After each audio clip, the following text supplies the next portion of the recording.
The Genesis GV70 first arrived in the US for the 2022 model year, and it's largely gone unchanged ever since. But trust me, that's not a bad thing.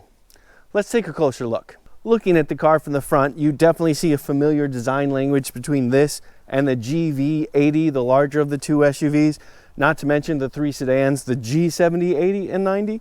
And I think it's a good look. We have this nice large pentagon grille right here and really tastefully done grille openings, in my opinion.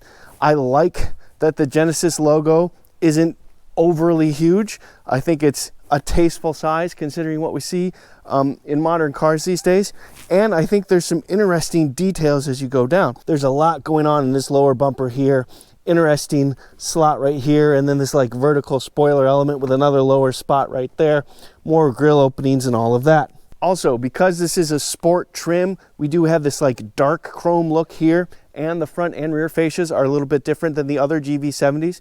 But bear in mind, all 3.5 liter equipped GV70s are sport trims. And yes, this does have the 3.5 liter. Also, Genesis has this interesting split headlight design where you have body in between two upper and lower elements here. I think it's ultimately a sharp look. And as you can see, the daytime running lights look nice as the car's rolling down the road. Also, the hood itself has some interesting lines. This sharp crease cut into it here that turns into a character line going down the side, and this kind of like sculpted out part in the center here, which is where the Genesis logo lays. I think it's all nicely done, nicely executed. But even though that's the case, I'm still more interested to see what's underneath the hood. And there it is, your twin turbocharged 3.5 liter V6 longitudinally mounted, or 4 aft, just like that. Genesis is not afraid to tell you that it's a twin turbo. In fact, it says so right here and right there. But it is a nice looking engine compartment, I have to say. I really dig this twin intake assembly here, and then going through this assembly and down for some additional plumbing here. And I like that more of the engine is exposed. It's not all covered in some huge plastic shroud. This shroud is fairly small, but it does actually cover where you put in more oil, which is a little bit ironic to me. But I think it's nicely done. And also, the axle center line is right here. So much of the engine is actually behind the axle center line as well, the front axle center line. So that's really good for weight distribution, to have much of the engine between the axles instead of in front of the front one. Nicely done. Also, we have these nice thick braces here that connect the strut tower to the front of the assembly right here to add some more structure. And it's a nice polished metal on top of that on either side. So yeah, there's a lot to like under here. Oh, and finally, windshield washer fluid is tucked away in the back here, out of the way. Looking at the car in profile, here is a nice look at this Mona red paint, which is a $575 optional color. But there is only one color that isn't extra cost. It's Ultra White. Everything else costs at least $575 extra. But paint aside, I think this is a nice looking SUV.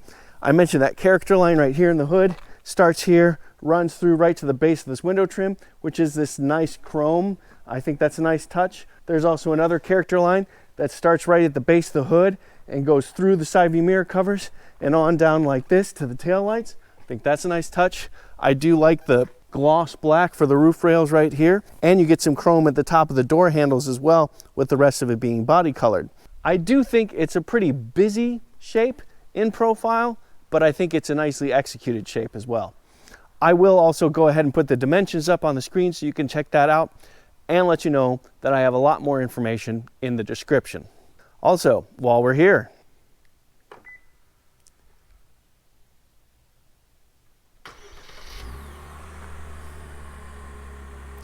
we do of course have remote start for the Genesis GV70, as you just heard. But not only that, because this is a prestige Genesis GV70, that means it has all the prestige bits as well as all the things you get in advanced, which includes remote smart parking assist. See on the fob right there?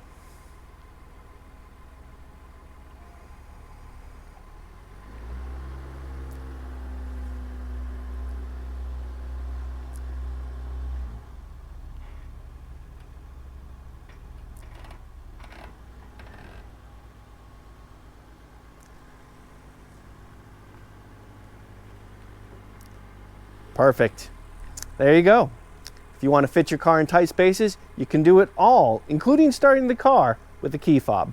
Standard wheels on the GV70 is a 19-inch wheel, which I think would fill this well up just fine. But again, because this is a Prestige, it also has all the Sport Advanced package stuff, and that includes 21-inch wheels with this really nice fat 5-spoke with designs into the spoke kind of look, and I think it's really sharp.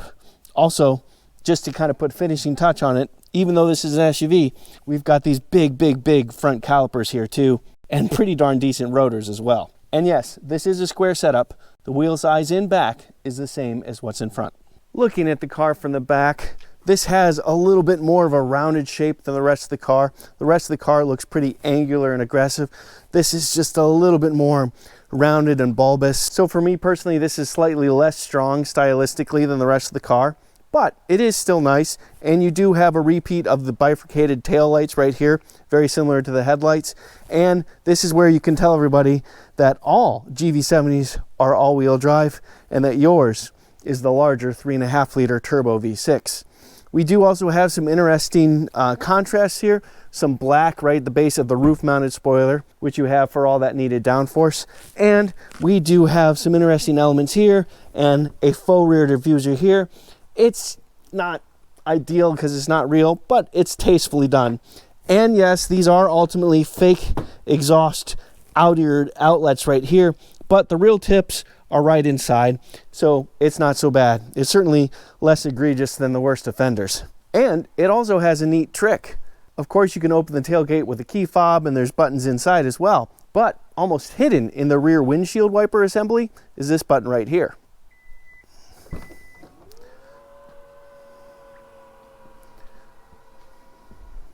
So let's take a look inside. You get 29 cubic feet of storage behind the second row, and a nice and flat loading floor for that row. It's a fairly high loading floor level, but it's not egregious, and it is a nice big opening to use as well. Also, you do get a touch of space underneath as well if you want to hold things like your owner's manual. You do have some rings on either side in the front and back to help hold things in place, and on the passenger side you do get a small cargo net and a cigarette style 12-volt outlet right there. But if you need more than 29 cubic feet of storage, yes, that is easy to do. Pull a couple levers and you get 57 cubic feet of storage, a nice wide space, and I think plenty of room to fit my bike, but let's find out. Oh yeah, that was easy. Plenty of space. Didn't take much work, plenty wide. Really nice. Let's take a look inside. First of all, the name of this interior color is aquamarine blue. So it's not black, but it's not that far from it. Pretty dark. Now, as you can see, I left this seat down because I wanted to show you how to pull it up, and so that you could see that there's adjustment in the seat back angle. I have the other side tilted all the way back so you can see what the extreme angle is. You release it with this lever right here, pull back. That is the first and most upright position, so you can see the difference between the two right there. I think the most natural position is probably its second, which is right there. Now you get a better sense of this aquamarine blue color, and you know, with the red stitching and the red seat belts, it does really look quite nice, I have to say. I am 5 feet 11 inches or 181 centimeters tall, and I have, you know, a good 2-3 inches of knee room, and the seat bottoms are relatively high, so I have decent thigh support as well, and I have just about, maybe a touch under, a 90-degree bend in my knees. Now, because this is a Prestige or top-of-the-line model, we have 3-zone climate control back here, and that includes 3-level heated seats for the outerbound passengers as well. We also have multiple USB ports on this side and an AC outlet on that side. That's a nice touch as well. We also have this nice carbon fiber trim right here, which I do think looks awfully sharp, as well as manual sunshades, which, you know, you need theoretically. And of course, we also have a center armrest with cup holders. Come on, man, this is premium. All right, let's check out the front. Oh, one other thing. If you're on the passenger side rear, you can also move the front seat if you want to give way more leg room if you want that kind of thing. So this is kind of like the executive position right here, passenger side rear, and you can move the front seat around as you wish. Interesting touch. Now let's go to the front. Another look at this aquamarine blue interior and a better look at this carbon fiber trim right here with this kind of like aluminum perimeter. I do think it looks quite nice overall. I also like this polished metal for the door handle and the speaker and the usual controls here, 2-position seat memory, all of that, all nicely done. This is a Lexicon stereo system if you were curious, and we do also have lots of controls right here. Lots of seating controls, massage, lumbar, the works. Also, on advanced trims and higher, you get Napa leather seating surfaces. We do have some controls to the left of the steering wheel, and you can adjust the steering, both tilt and telescope, electrically right here. Push button start is right here.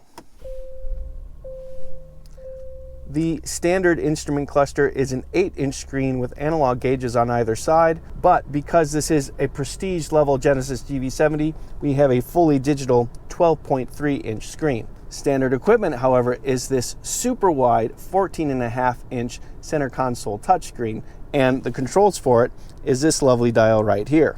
But back to being a prestige package, we also have a head-up display right there. Beneath that, these are the first 2 of your 3 zones for climate control, and as you can hear, it is whirring away pretty mightily. It is not super warm out.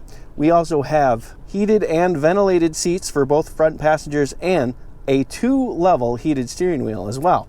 That's a nice touch. Beneath that, this is your dry mode dial right here, as well as some more parking options and parking cameras. This is a volume knob, and here is another look at that controller I was showing you. Beneath that is another dial. This is your Prindle. Push it to put it in park, turn it clockwise to put it in drive, counterclockwise for reverse, and a subtler motion to put it in neutral. That takes a moment to get used to, but it is nicely executed, and I have to say I like it. Right next to that, you have a standard wireless charging pad right there, as well as a couple of USB ports right there. However, as you can see, one is connected because you do get Apple CarPlay and Android Auto, but that is wired. See where it says phone projection right there? Plug in my phone. Now I have Apple CarPlay. Looking farther down, we do have a couple of nice deep cup holders and some more storage down here, and that includes another charge port right there. Looking up, we do have a glasses holder right here and some controls for your standard panoramic moonroof. I currently do have the privacy panel open, but it does close electrically. Lovely. Now the moonroof is standard, but this faux suede for the headliner, see right here, that comes with the advanced level GV70s, and of course the Prestige has it as well. Let's talk drive modes. You get several drive modes: Snow, Eco, Comfort, Sport, Sport Plus, and Custom. And you can adjust Custom with the center console touchscreen over here. Go to Setup, Vehicle, Drive Mode. And you can see here that if I go to Custom, I can adjust the powertrain, the steering. We do have adjustable shock absorbers, so you have Sport and Comfort suspension, and how aggressive the all-wheel drive is in terms of sending power to the rear, things like that. And there you have it, a nice and close look at the 2024 Genesis GV70. I'm Robin Warner. Thank you very much for watching.